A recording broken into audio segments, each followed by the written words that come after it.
Olá, meu povo, dando continuidade à nossa aula, o conteúdo de língua portuguesa.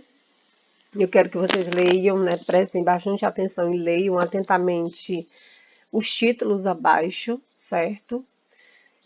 São eles Memórias Póstumas de Brás Cubas e Dom Casmurro. São dois títulos de duas obras literárias que nós iremos realizar um trabalho posteriormente. Eu só estou trazendo para vocês hoje, para que vocês já possam apenas, vamos dizer assim, relembrar, porque eu sei que vocês já escutaram, já leram, em algum momento já ouviram, né?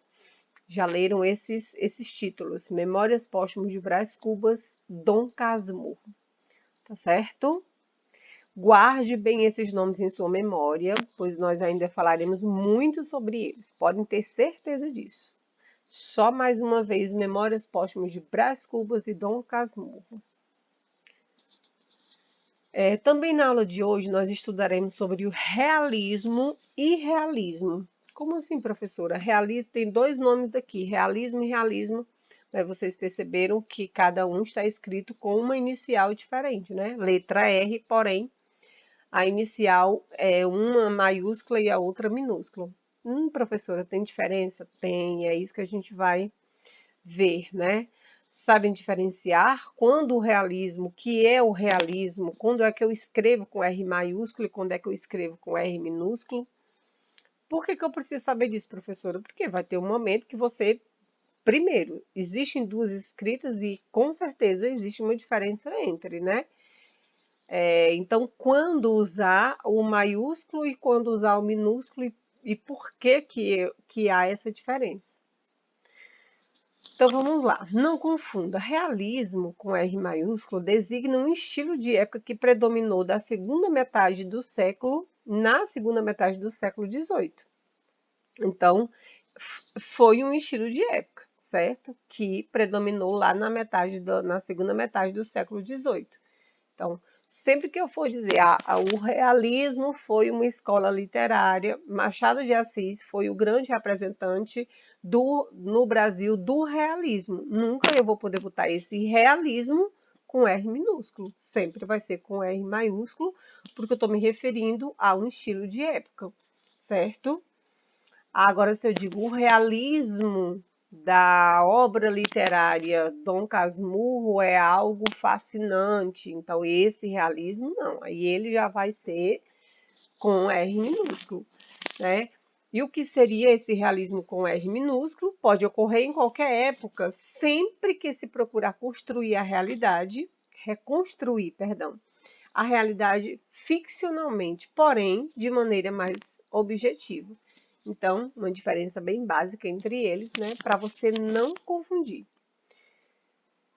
Conceituando o que foi o movimento literário denominado realismo. O que foi, meu povo, esse movimento? Teve um período lá da história dos escritores, né, os artistas, como nós estamos falando de literatura, os escritores em si, eles resolveram olhar em volta, olhar para a sociedade e escrever sobre o contexto no qual eles estavam inseridos. O realismo ele tem esse olhar, né?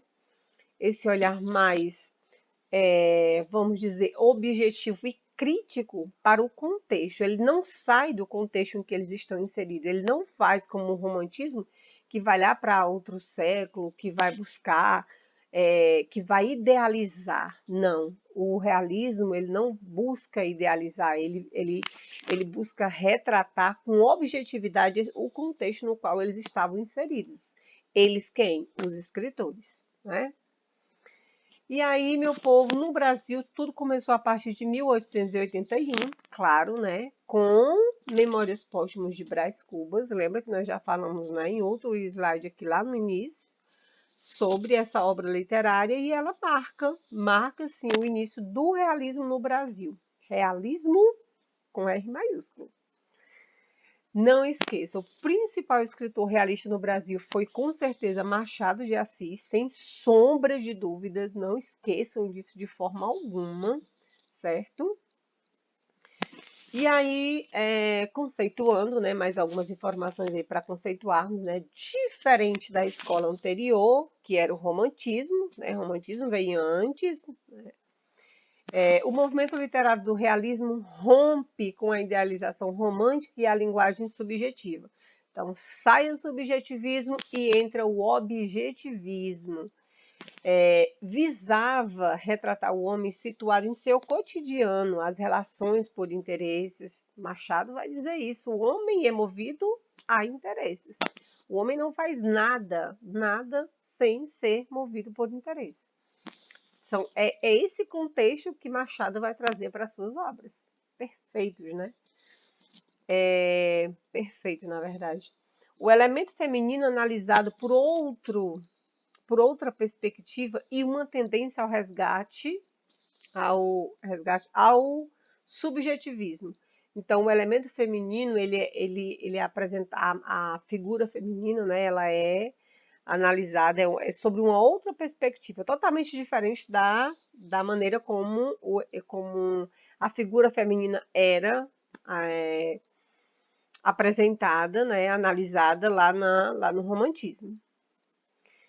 A prosa realista, como o próprio nome da escola já pressupõe, o realismo lida com fatos, com a realidade do homem e a sociedade em conjunto, né? Busca se expressar de maneira direta e crítica, expondo a hipocrisia das relações e os falsos valores morais. Esse é o contexto das obras realistas, né? É trazer para as obras, é mostrar quando o leitor vai ler uma obra realista, e o que ele observa? Ele observa esses comportamentos que são realmente comportamentos reais. O ser humano é assim, o ser humano é hipócrita, o ser humano é falso, o ser humano, essas relações, né, esses falsos moralistas. Então, esse é o contexto das obras realistas.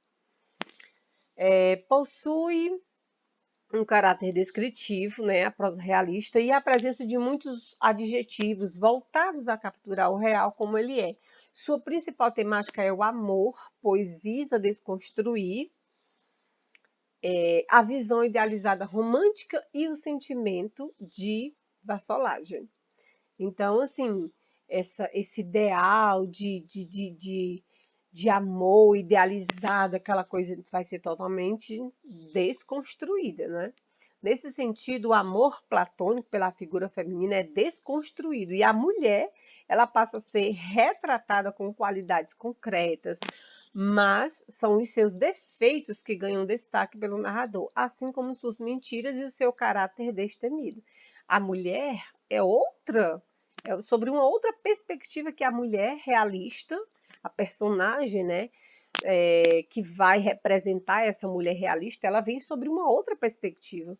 Uma mulher totalmente da mulher que é apresentada, né, a mulher que figura as obras românticas é uma mulher totalmente diferente da mulher que vai figurar uma obra realista. Vocês precisam ficar muito atentos com relação a essa diferença gritante entre esses dois tipos de personagens, a personagem romântica e a personagem realista. Há uma exposição da falsidade das relações sociais movidas por interesse. Machado vai escancarar. Machado, ele escancara, meu povo, esses comportamentos, né? O casamento adúltero e infeliz e a presença de um herói problemático. Já pensaram? Eu pego um herói lá no romantismo, era um homem perfeito, era o herói, era o ser perfeito. Quando eu venho para o realismo, não, era um herói que tinha problemas, era um herói que tinha suas fraquezas, suas manias, suas incertezas. Então, dá para perceber esse contraste, né? Essas diferenças bem gritantes entre um estilo literário e o outro. Há uma análise profunda do psicológico das personagens e esses muitas vezes são reflexos das falhas e hipocrisias do ser humano. A linguagem da prosa realista é culta e objetiva, que caracteriza a intencionalidade do autor em transmitir uma determinada ideia sobre a sua mensagem, certo? E a gente vem para o nosso segundo feedback, né? Você vai ler atentamente, né, um trecho a seguir da obra Memórias Póstumas de Brás Cubas, de Machado de Assis. Já falei de Memórias Póstumas em outros slides e do Machado, e claro que eu vou falar outras vezes sobre essa obra e sobre, principalmente, Machado de Assis. E você vai explicar por que a visão apresentada sobre o amor ela é realista e não romântica. E cadê esse trecho, professora? Está aqui. Está aqui o trecho, né? Eu não vou ler. Por que eu não vou ler? Porque eu não quero influenciar a interpretação de vocês. E se eu fizer a leitura, eu vou influenciar. Mas o que é que eu quero que você diga? Você vai dizer por que que esse trecho, né? A visão apresentada sobre o amor é uma visão realista e não uma visão romântica. É esse o nosso segundo feedback, tá bom? E aí eu paro por aqui o nosso vídeo e você vai reler, vai ler, na verdade, esse fragmento e vai dar, né, na verdade, o seu primeiro feedback, porque é o primeiro que você vai se posicionar lá no WhatsApp, tá bom? Leia com atenção, muita atenção e diga por que que esse trecho ele traz uma visão realista e não romântica sobre o amor, tá bom? Fico por aqui, cheiro no coração. Daqui a pouquinho vem o terceiro vídeo de hoje, tá bom?